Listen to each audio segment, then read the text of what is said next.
November 3rd, 1943, 0200 hours, 12 miles northeast of Bougainville Island in the Solomon Sea. Lieutenant Commander Dudley Morton pressed his face against the periscope lens aboard USS Wahoo, his heart hammering as he watched something that would rewrite the rules of submarine warfare in the Pacific. Through the crosshairs, 6 Japanese cargo ships moved in tight formation, their hulls riding low under the weight of troops and ammunition desperately needed to reinforce the crumbling Japanese garrison on Bougainville. Behind them, 4 destroyers zigzagged in protective patterns, their searchlights sweeping the dark water for any sign of American submarines. Morton had been stalking this convoy for 7 hours, positioning Wahoo like a predator waiting for the perfect moment to strike. The submarine carried 24 torpedoes, each one a 3,000-pound weapon capable of tearing a ship apart.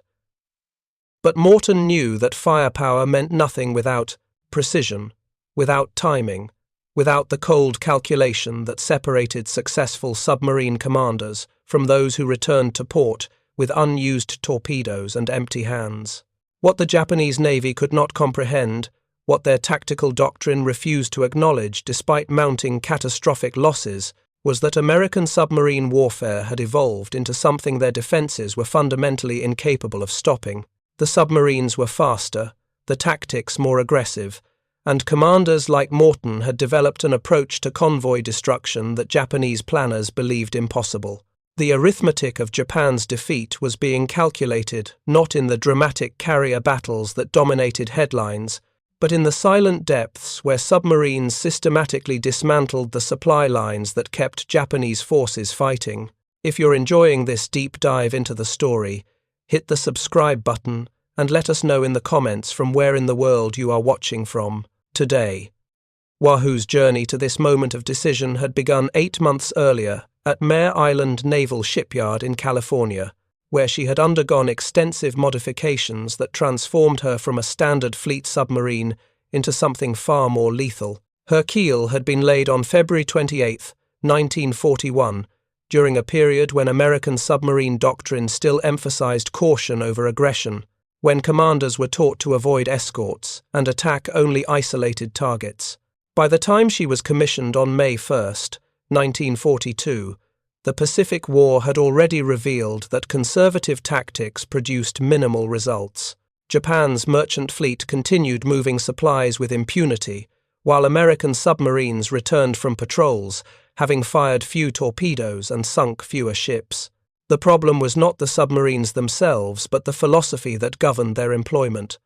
Wahoo was a Gato-class submarine, measuring 311 feet 9 inches in length and displacing 1,526 tons on the surface, 2,424 tons submerged.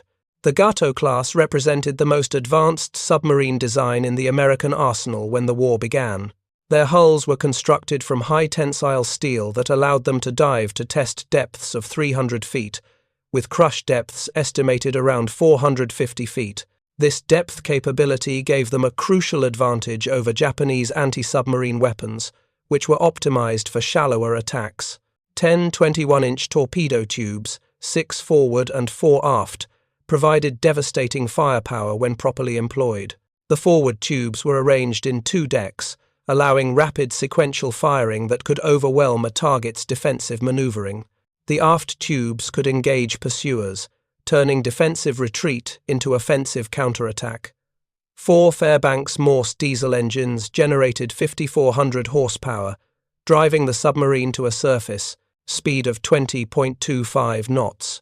Submerged, electric motors powered by massive battery banks provided 8.75 knots for limited periods, or 2 knots for extended underwater operations. This dual propulsion system gave submarines tactical flexibility that Japanese escort vessels could not match. A submarine could race ahead of a convoy on the surface using diesel power, dive to avoid detection, attack while running silent on batteries, then surface to escape at high speed once the engagement ended. The operational range of 11,000 nautical miles at 10 knots meant Gato-class submarines could patrol from Pearl Harbor to the Solomon Islands, operate for weeks in enemy-controlled waters, and return safely without refueling. They carried provisions for 75 days at sea, enough food and supplies to sustain 80 crew members through extended combat operations in the most hostile environment on Earth. But technical specifications meant nothing without commanders willing to use these capabilities aggressively. For the first year of the Pacific War, American submarine doctrine emphasized survival over destruction, caution over boldness. Commanders were taught to fire torpedoes from maximum range, to avoid escorts at all costs, to break off attacks if defenders responded aggressively. This defensive mindset produced predictable results. Japanese convoys steamed unmolested, while American submarines lurked at the periphery, their powerful weapons underutilized, their strategic potential wasted. Dudley Morton arrived as Wahoo's commanding officer in August 1942 with a fundamentally different philosophy. He was 36 years old, a graduate of the Naval Academy class of 1930, with a reputation for aggressive thinking that made senior officers nervous. Morton believed submarines should attack convoys head-on, penetrating escort screens to reach the valuable merchant ships at the center. He advocated firing torpedoes at close range where accuracy was guaranteed, accepting the increased risk of counterattack as the price of certain kills. He practiced night surface attacks, understanding that Wahoo's low profile and dark paint made her nearly invisible in darkness, while her radar gave her detection capabilities that Japanese lookouts could never match. Most importantly, Morton trained his crew relentlessly, drilling them on damage control, torpedo firing solutions, and crisis management until every man could perform his duties under the most extreme pressure. The difference between Morton's approach and standard doctrine was the difference between hunting and hiding, between accepting risk to achieve results and avoiding risk to preserve the boat. Senior commanders worried that Morton's tactics would result in Wahoo's loss. They were correct to worry, but wrong about the timeline. Before Wahoo went down, she would revolutionize submarine warfare and prove that aggressive tactics produced results that justified the risks. Wahoo departed Pearl Harbor on January 16, 1943, for her third war patrol, assigned to operate in the Solomon Islands area, where Japanese supply convoys moved reinforcements to beleaguered garrisons fighting American advances up the island chain. The Solomons campaign had become a grinding attritional battle where both sides poured men and materials into a tropical meat grinder. Japanese forces on Guadalcanal, New Georgia, and Bougainville required constant resupply to maintain defensive positions against American offensives. These supply runs moved through narrow channels between islands, creating predictable convoy routes that submarines could exploit. But Japanese defenses had also intensified.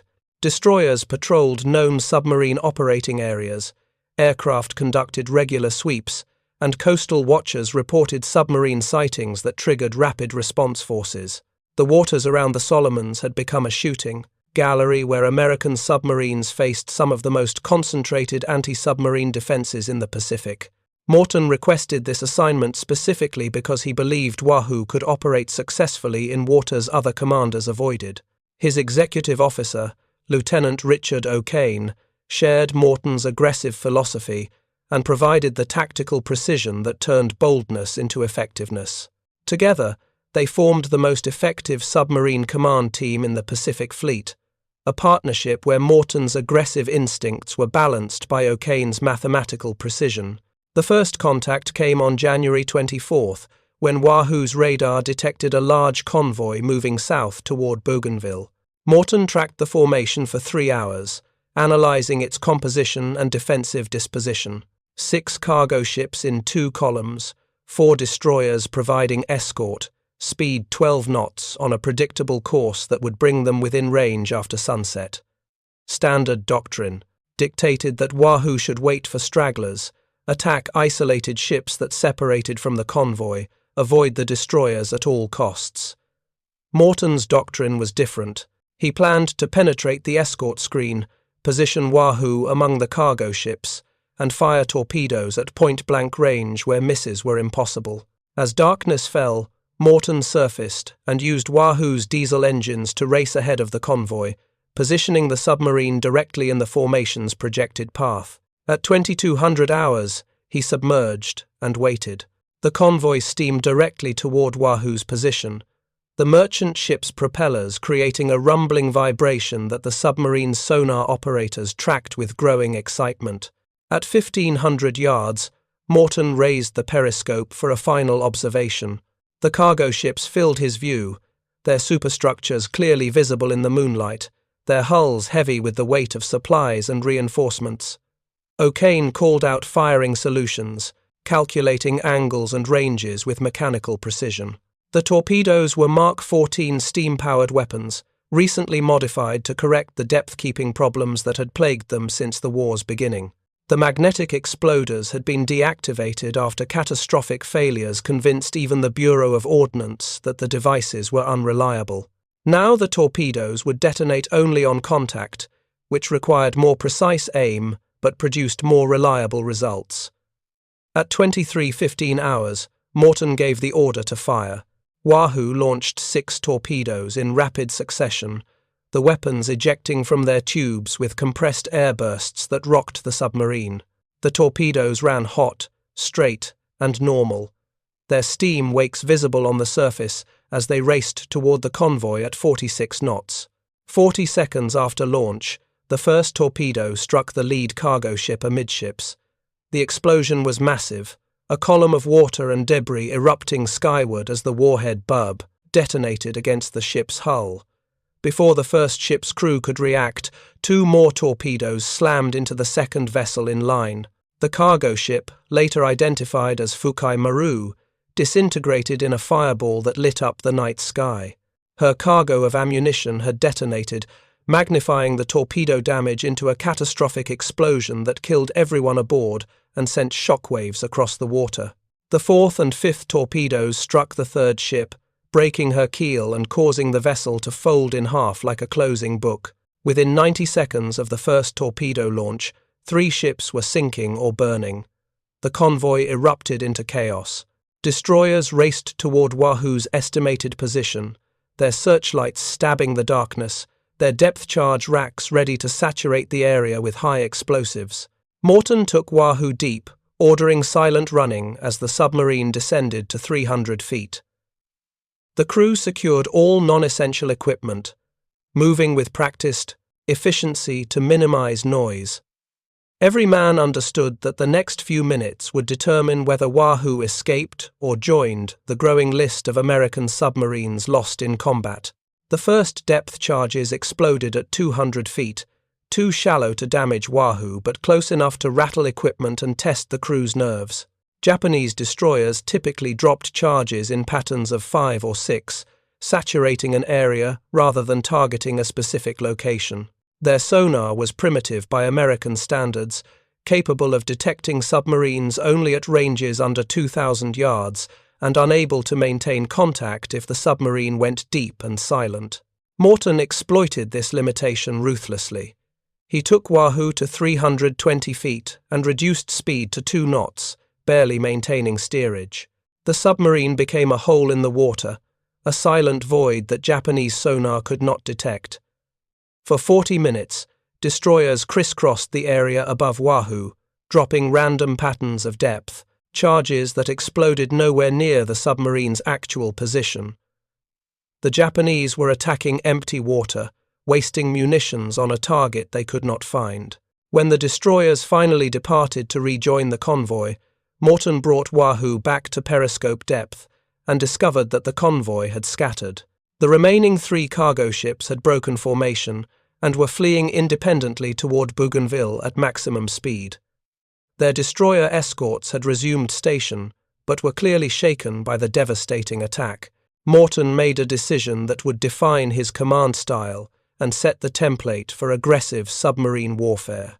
Instead of breaking off the attack and claiming 3 confirmed kills, he pursued the fleeing convoy through the night.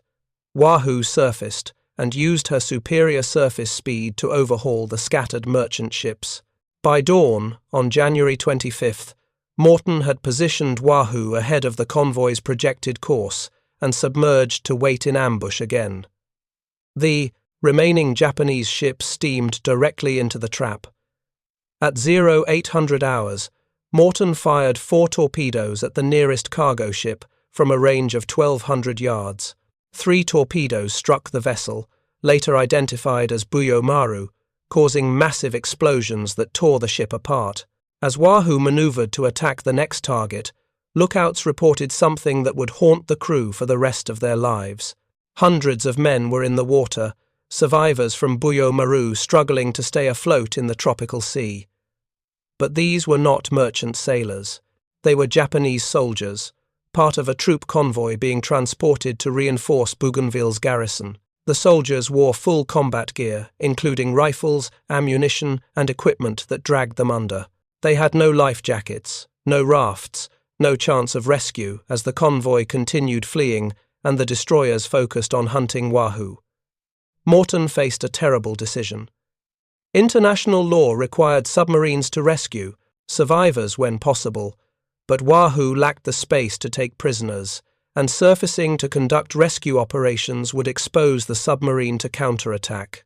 Moreover, these were not civilian sailors but combat troops who would reinforce Japanese defenses if rescued. The decision Morton made would generate controversy that persisted decades after the war ended. He ordered Wahoo's deck gun crew to surface and engage the soldiers in the water with machine gun fire. The rationale was brutally pragmatic. These troops were combatants en route to battle. Allowing them to reach shore meant they would kill American soldiers in future engagements. From a pure military calculation, eliminating them now saved American lives later. But the execution of survivors in the water violated fundamental principles of maritime warfare and human decency. The deck gun crew fired for approximately 15 minutes before Morton ordered Wahoo to dive as a Japanese destroyer approached. Whether the machine gun fire actually killed soldiers or merely hastened the inevitable drowning of men whose equipment dragged them under remains debated. What is undisputed is that Morton's decision represented the darkest aspect of submarine warfare, where the combination of limited resources, tactical imperatives, and the dehumanizing nature of combat created situations with no morally acceptable choices. Wahoo continued hunting the remaining convoy ships throughout January 25th. At 1400 hours, Morton fired 3 torpedoes at another cargo ship from 800 yards range. 2 torpedoes struck the target, which exploded with such violence that observers believed she carried ammunition or aviation fuel. The ship, Garrison Maru, sank in less than 3 minutes, taking her entire crew and cargo to the bottom. By sunset on January 25th, Wahoo had destroyed 5 ships from the original 6-ship convoy. The single surviving cargo vessel reached Bougainville under destroyer, escort, but arrived with less than 20% of the convoy's original cargo capacity. For Japanese planners trying to sustain defensive operations across the Solomon Islands, the loss represented a catastrophic failure. The troops, ammunition, food, and equipment carried by those 5 ships could not be quickly replaced. Every soldier who died at sea was one fewer defender available to contest American advances. Every ton of ammunition lost meant Japanese forces would face American attacks with diminishing supplies. Morton's aggressive tactics on Wahoo's 3rd patrol established patterns that would be repeated throughout the submarine's combat career. Penetrate the escort screen rather than avoiding it. Attack at close range where torpedoes cannot miss. Fire multiple torpedoes at each target to ensure kills. Continue attacking until all torpedoes are expended or all targets destroyed. Accept risk as the price of success. These principles contradicted every element of pre-war submarine doctrine. Yet they produced results that traditional tactics never achieved. Wahoo continued patrolling the Solomon Islands area through early February, attacking targets of opportunity and demonstrating that aggressive submarines could operate successfully in heavily defended waters. On February 1st, she encountered a small convoy of 2 cargo ships with minimal escort. Morton attacked on the surface at night, firing 4 torpedoes that sank both vessels in less than 5 minutes. The escorts, apparently stunned by the boldness of a surface attack, failed to counterattack effectively. Wahoo escaped without damage. On February 7th, lookouts spotted a large passenger cargo ship steaming independently near New Georgia. Morton maneuvered Wahoo into attack position and fired a spread of 3 torpedoes from 1,500 yards. All 3 struck the target, Nitai Maru, causing explosions that destroyed the ship's superstructure and started fires that quickly spread throughout the vessel. The ship sank bow first, her stern rising almost vertically before she plunged beneath the surface. Survivors later reported that Nitai Maru carried over 300 Japanese naval personnel being transferred between bases. All were lost when the ship went down. By February 12, 1943, when Wahoo returned to Pearl Harbor, she had fired all 24 torpedoes and was credited with sinking 9 ships, totaling approximately 43,000 tons. Post-war analysis would revise this to 7 confirmed sinkings, but either figure represented a spectacular success by any measure. Wahoo had operated in some of the most dangerous waters in the Pacific, penetrated multiple convoy escort screens, survived repeated depth charge attacks, and demonstrated that aggressive tactics could produce strategic results. More importantly, Morton had proven that submarine commanders who accepted risk and attacked aggressively achieved far better results than those who followed conservative doctrine. The impact on American submarine tactics was immediate and profound. Other commanders studied Morton's approach and began adopting similar methods. The days of long-range periscope attacks and cautious positioning were ending. The era of aggressive convoy penetration and close-range devastation was beginning. Admiral Charles Lockwood, Commander Submarines Pacific, recognized that Morton's success vindicated the aggressive approach that senior officers had considered reckless. He began selecting commanders based on their willingness to attack rather than their caution in preserving their submarines. This cultural shift within the submarine force would transform American undersea warfare from a peripheral irritant into Japan's worst nightmare. Wahoo's success in the Solomon Islands created immediate ripple effects throughout the Pacific submarine force that would fundamentally reshape how America prosecuted its undersea war against Japan. When Morton returned to Pearl Harbor in mid-February 1943, his patrol report generated intense discussion among submarine commanders and staff officers who had spent 18 months watching conservative tactics produce minimal results. The numbers were undeniable. Wahoo had operated in heavily defended waters for 28 days, fired 24 torpedoes, and sank 7 confirmed ships, totaling over 30,000 tons. Other submarines patrolling less dangerous areas during the same period had returned with unused torpedoes and empty war diaries. The contrast was stark and impossible to ignore. Admiral Lockwood convened a conference where Morton presented his tactical approach to an audience of submarine commanders, many of whom remained skeptical that aggressive tactics could be sustained without catastrophic losses. Morton's presentation was characteristically blunt.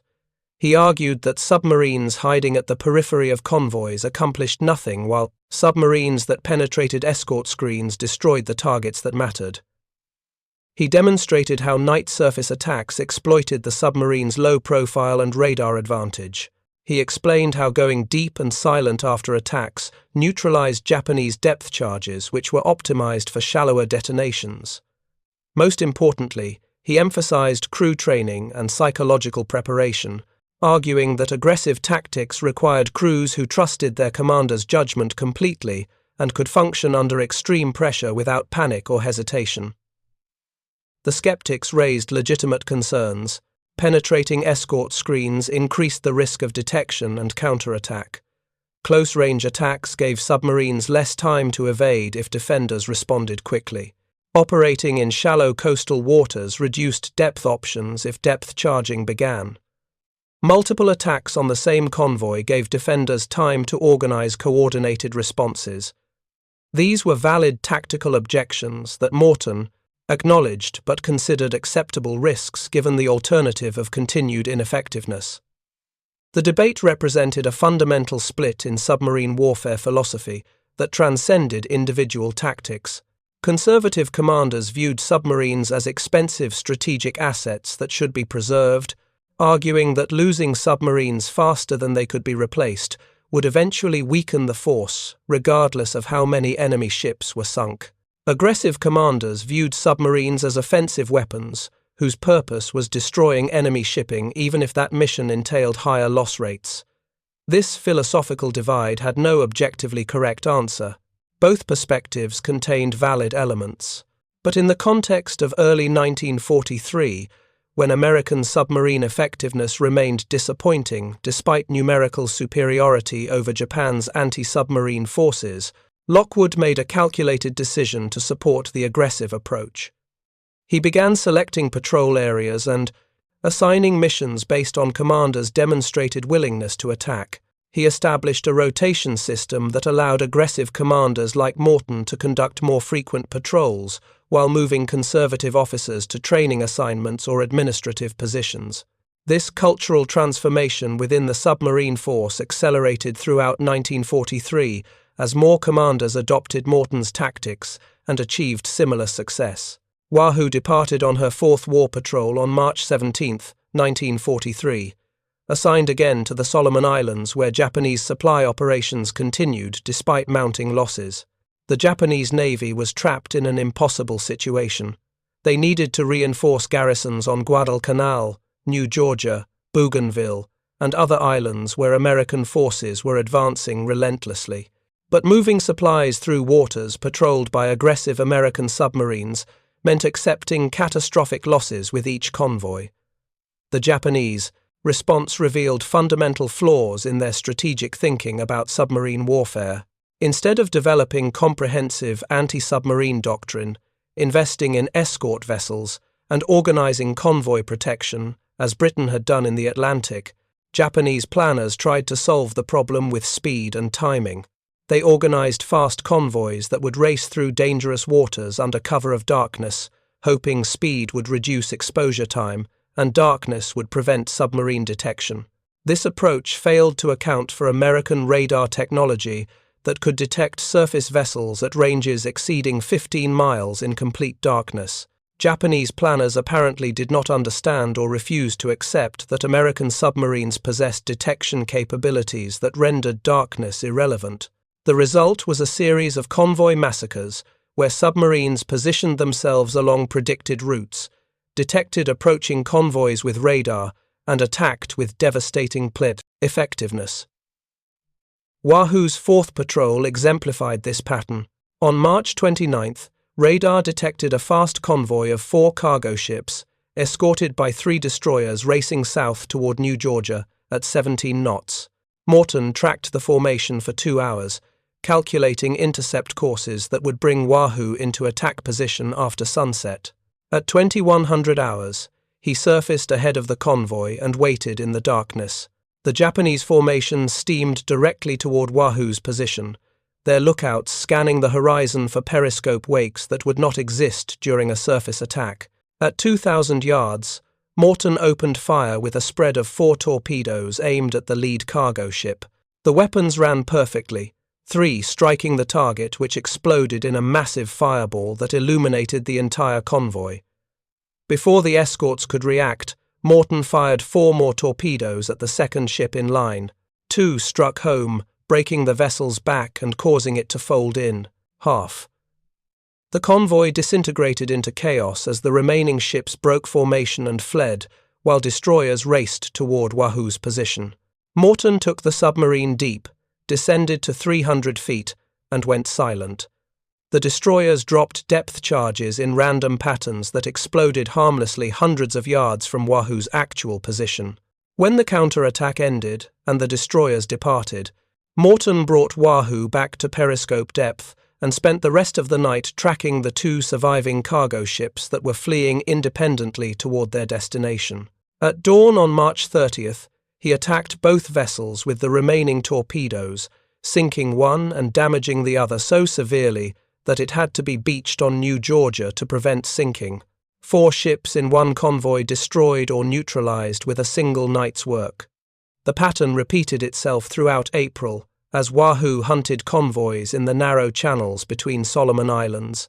On April 7th, she sank 2 cargo ships from a convoy attempting to resupply Japanese forces on Kolombangara. On April 14th, she destroyed 3 small freighters that were evacuating wounded Japanese soldiers from Guadalcanal after American forces secured the island. On April 21st, she attacked a heavily escorted convoy and sank the largest transport, forcing the convoy to turn back rather than continue with reduced cargo capacity. By the time Wahoo returned to Pearl Harbor on May 4, 1943, she had fired all her torpedoes again and was credited with sinking 13 ships, totaling approximately 58,000 tons on her 4th patrol alone. Post-war records would revise this to 9 confirmed ships, but even the conservative figure represented extraordinary success. 2 patrols in the Solomon Islands had produced 16 confirmed sinkings in 56 days of operations. The mathematics were devastating for Japanese supply operations. Every cargo ship destroyed meant troops without food, ammunition, or medical supplies. Every transport sunk meant reinforcements that never arrived at embattled garrisons. Every tanker sent to the bottom meant aircraft grounded for lack of fuel and vehicles immobilized for lack of gasoline. Multiply Wahoo's success across the dozens of American submarines now adopting similar tactics, and the strategic impact became clear. Japan's ability to sustain military operations across the Pacific was collapsing under the weight of submarine-inflicted shipping losses. The human cost of this campaign was staggering on both sides, but manifested in profoundly different ways. For Japanese soldiers and sailors, death came suddenly and often without warning when torpedoes struck their transport ships. Men who had survived jungle combat, malaria, and American bombardment drowned in tropical waters when submarines destroyed the ships carrying them between battle zones. The psychological impact on Japanese troops was immense. Soldiers, being transported to combat zones, knew that submarine attack was a constant possibility against which they had no defense.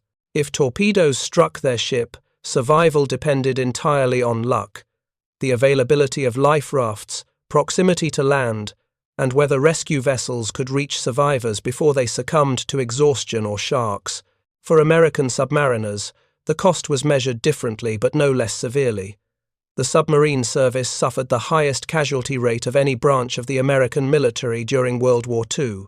52 submarines were lost during the war, taking 3,500 officers and men to the bottom. This represented 22% of all submarines deployed and 16% of all submarine personnel. The odds were brutal. 1 in 5 submarines that left on patrol never returned. 1 in 6 submariners who served died in combat. These statistics meant that every man who volunteered for submarine duty understood he was accepting extraordinary risk. Unlike surface sailors who might survive their ship sinking, submariners trapped in a sunken boat at depth had virtually no chance of survival. The pressure at operational depths made escape impossible, except under extraordinary circumstances. If a submarine went down, her crew went with her. This knowledge created a unique bond among submarine crews, a brotherhood forged in the understanding that they depended absolutely on each other's competence and courage. One man's mistake could kill everyone aboard. One moment of panic during depth charging could betray the boat's position and bring destruction. The selection process for submarine duty emphasized psychological stability as much as technical competence. Men who could not function under extreme pressure, who panicked in confined spaces, or who could not maintain discipline during prolonged silent running, were eliminated during training. Those who completed submarine qualification earned the right to wear the Dolphins insignia that marked them as qualified submariners, members of an elite community that accepted risks others considered insane. Morton's success made him a celebrity within the submarine force and earned him promotion to commander, but it also made him a marked man in Japanese naval intelligence files. By mid-1943, Japanese analysts had identified Wahoo as an exceptionally dangerous submarine, commanded by an officer who employed tactics that violated conventional submarine doctrine. They increased patrols in areas where Wahoo was known to operate, established specific protocols for convoy defense in waters where she had previously attacked, and offered rewards to any escort commander who successfully destroyed the American submarine that had become their primary undersea threat. This attention represented both validation of Morton's effectiveness and increased danger for future operations. Wahoo departed on her 5th patrol on May 23, 1943, assigned to the Sea of Japan through the La Perouse Strait separating Hokkaido from Sakhalin Island. This represented one of the most dangerous patrol areas in the Pacific. The Sea of Japan was Japanese home waters, heavily patrolled by air and surface forces, with limited escape routes if the submarine encountered overwhelming opposition. Morton requested this assignment specifically because shipping in the Sea of Japan moved without heavy escort, Japanese planners believing that American submarines could not operate successfully in such heavily defended waters. If Wahoo could penetrate these defenses and attack shipping in waters the Japanese considered safe, the psychological impact would be as significant as the physical destruction. The patrol began with mechanical problems that forced Wahoo to abort her first attempt to transit La Perouse Strait. She returned to Midway for repairs, then departed again on June 2nd, successfully transiting into the Sea of Japan on June 9th. For the next 4 weeks, Wahoo operated in Japanese home waters with devastating effectiveness. On June 13th, she sank a cargo ship off the western coast of Honshu. On June 17th, she destroyed 2 freighters in a single attack near Korea. On June 21st, she torpedoed a tanker that exploded in a massive fireball visible for 20 miles. The Japanese response was frantic. Patrol aircraft saturated the area, destroyers crisscrossed probable submarine positions, and coastal defenses went on high alert. But Morton had studied Japanese anti-submarine tactics carefully and understood their weaknesses. He attacked at night when aircraft were blind, went deep during daylight hours, and constantly changed patrol areas to prevent defenders from establishing search patterns. By July 5th, when Wahoo departed the Sea of Japan through La Perouse Strait, she had sunk 6 ships totaling over 20,000 tons in waters the Japanese considered impregnable. The patrol demonstrated that no Japanese shipping route was safe from American submarines commanded by officers willing to accept risk to achieve results. Morton's success in the Sea of Japan triggered a wave of similar patrols by other aggressive commanders. The submarine force was undergoing a transformation from cautious fleet scouts into ruthless commerce raiders who systematically dismantled Japan's maritime transportation system. The strategic implications were profound, and would only become fully apparent in the war's final years, when Japan's economy collapsed under the weight of shipping losses that prevented raw materials from reaching factories and food from reaching civilians. Wahoo departed on her 6th patrol on September 13, 1943, assigned again to the Sea of Japan, where Morton intended to replicate his previous success. The submarine transited La Perouse Strait on September 21st and began hunting immediately. On September 24th, she sank a cargo ship near the Korean coast. On September 29th, she destroyed 2 freighters in a coordinated attack that demonstrated Morton's tactical evolution. He had begun experimenting with new attack patterns that maximized torpedo effectiveness while minimizing exposure to counterattack. On October 2nd, Wahoo attacked a convoy and sank the largest cargo ship before being driven deep by aggressive escort response. Japanese defenses in the Sea of Japan had intensified significantly since Wahoo's previous patrol. Additional destroyers and patrol craft now operated in the area, aircraft patrols had increased, and convoy escorts responded more aggressively to submarine contacts. The Japanese Navy had apparently concluded that allowing American submarines to operate freely in home waters posed an unacceptable threat and devoted additional resources to anti-submarine operations. On October 5, 1943, Wahoo was transiting La Perouse Strait heading south toward open ocean when Japanese aircraft detected the submarine on the surface. What happened next remains unclear because Wahoo never returned and all hands were lost.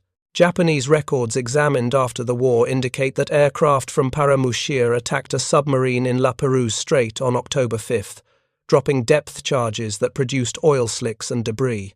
The submarine was not seen to surface again. Wahoo and her crew of 80 men were officially declared lost on November 9, 1943, when she failed to return from patrol.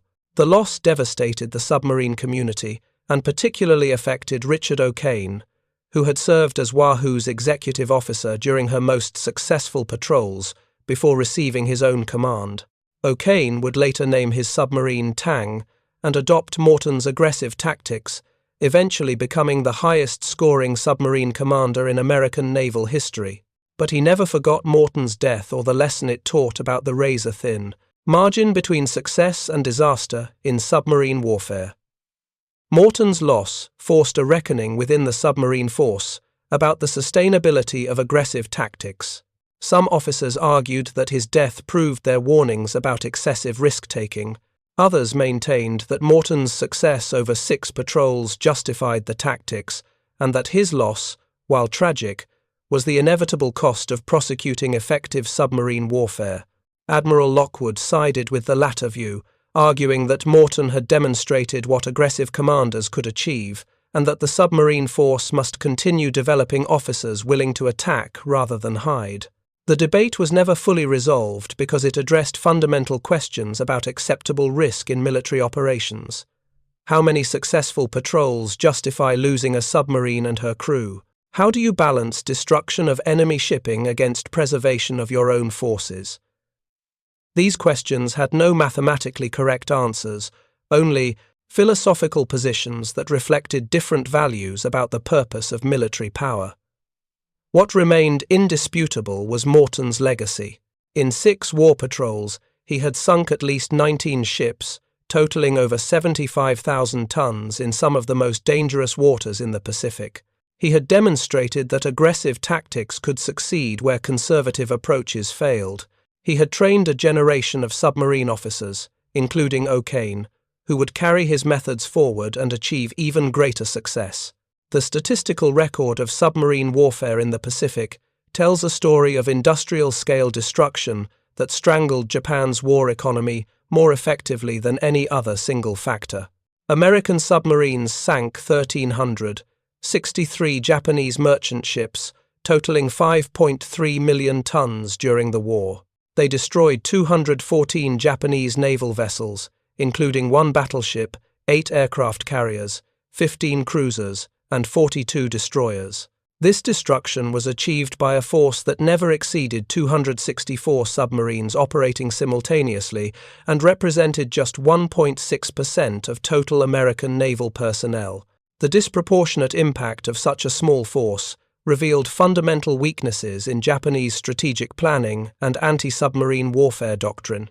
Japan was an island nation entirely dependent on maritime transportation for raw materials, food, and military supplies.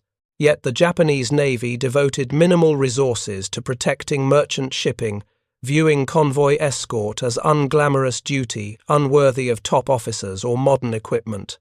This cultural bias, combined with technological deficiencies in sonar and depth charges, created a situation where American submarines could operate with increasing freedom as the war progressed. By 1944, Japanese merchant captains sometimes refused to sail without overwhelming escort protection, and convoy routes through certain areas were abandoned as too dangerous. The impact on Japan's economy was catastrophic. Oil imports fell from 5 million tons in 1941 to virtually nothing by 1945. Food imports that sustained Japan's urban population declined by 70%. Critical raw materials like rubber, tin, and bauxite became unavailable, forcing factories to shut down or operate at minimal capacity. The submarine blockade achieved what strategic bombing and surface naval campaigns could not: the systematic strangulation of Japan's ability to wage war. The human dimension of this campaign extended far beyond military casualties. Japanese civilians in cities faced starvation as food imports dried up. Factory workers saw production decline as raw materials became unavailable. Soldiers on isolated island garrisons received no reinforcements or supplies and fought to the death or surrendered in humiliation. The submarine campaign created cascading failures throughout Japan's war effort that contributed decisively to eventual surrender. For American submariners who survived the war, the experience left complex emotional legacies. They had participated in one of history's most successful maritime campaigns, achieving destruction ratios that exceeded anything previous generations of naval officers had considered possible. But they had also witnessed and participated in actions that tested fundamental moral boundaries. The execution of survivors in the water, the destruction of hospital ships that might be carrying munitions, the knowledge that torpedo attacks killed not just combatants but also civilian crew members and passengers, all created moral ambiguities that haunted some veterans for decades. The submarine veterans who gathered at reunions in later years shared memories that outsiders could never fully understand. They had operated in an environment where death could come instantly from depth charges, torpedo malfunctions, or catastrophic flooding. They had lived, for weeks at a time, in cramped steel tubes smelling of diesel fuel, unwashed bodies, and accumulated waste. They had experienced the terror of depth charging, when the hull creaked under pressure and light bulbs shattered from concussion. They had known the exhilaration of successful attacks, when torpedoes struck home and enemy ships erupted in flames. These experiences created bonds stronger than family, connections forged in shared danger that persisted until the survivors themselves passed away. Morton's grave lies somewhere at the bottom of La Perouse Strait, along with 79 shipmates who died when Wahoo went down. No memorial marks the spot. No stone records their names. They remain on eternal patrol in the cold waters where they fought their final battle. The Navy honored their sacrifice by naming subsequent submarines Wahoo, ensuring the name continued in active service. But the real memorial to Morton and his crew exists in the tactical legacy they created. Every submarine commander who came after studied Morton's methods. Every aggressive patrol that penetrated convoy defenses and destroyed enemy shipping at close range employed tactics he pioneered. Every American submarine that operated successfully in the Pacific built on foundations Morton established during 6 extraordinary patrols that changed submarine warfare forever. The mathematics of submarine effectiveness in World War II reveal uncomfortable truths about modern warfare. The submarines that achieved the highest destruction ratios were commanded by the most aggressive officers who accepted the greatest risks. Conservative commanders preserved their boats but accomplished minimal results. The correlation between aggressiveness and effectiveness was nearly perfect. This pattern raises questions about military leadership that remain relevant today. Should commanders prioritize force preservation or mission accomplishment when those objectives conflict? How much risk is acceptable in pursuit of strategic objectives? When does acceptable risk become reckless disregard for personnel safety? These questions haunted Navy leadership during World War II and continue challenging military planners in every conflict since. The Solomon Islands campaign, where Morton achieved his greatest success, represented a crucible where tactical innovation met strategic necessity. American forces advancing up the Solomon chain needed Japanese reinforcement convoys interdicted. Submarines represented the only force capable of operating consistently in waters dominated by Japanese air power and surface forces. Morton's aggressive tactics provided the template for how submarines could fulfill this strategic requirement despite intense opposition. The legacy extended beyond tactics to encompass crew selection, training methods, and command philosophy. Morton had demonstrated that submarine effectiveness depended as much on psychological factors as technical capabilities. Crews needed absolute confidence in their commander's judgment. Training needed to be realistic enough that men could function automatically under pressure. Command philosophy needed to emphasize mission accomplishment over personal survival. These principles became foundational to American submarine doctrine and remained influential throughout the Cold War era when nuclear-powered submarines carried the ultimate strategic deterrent. The ironies of Morton's story multiply upon reflection. He revolutionized submarine warfare by proving that aggressive tactics worked, then died employing those same tactics in heavily defended waters. He trained the officer who would become the highest-scoring submarine commander in American history, then was killed before seeing his protégé's success. He demonstrated that American submarines could operate successfully in Japanese home waters, then was destroyed while attempting to exit those waters after a successful patrol. These contradictions cannot be resolved, only acknowledged as manifestations of war's cruel randomness, where success and failure, life and death, often separate by margins too thin to predict or control. Thank you for watching. For more detailed historical breakdowns, check out the other videos on your screen now, and don't forget to subscribe.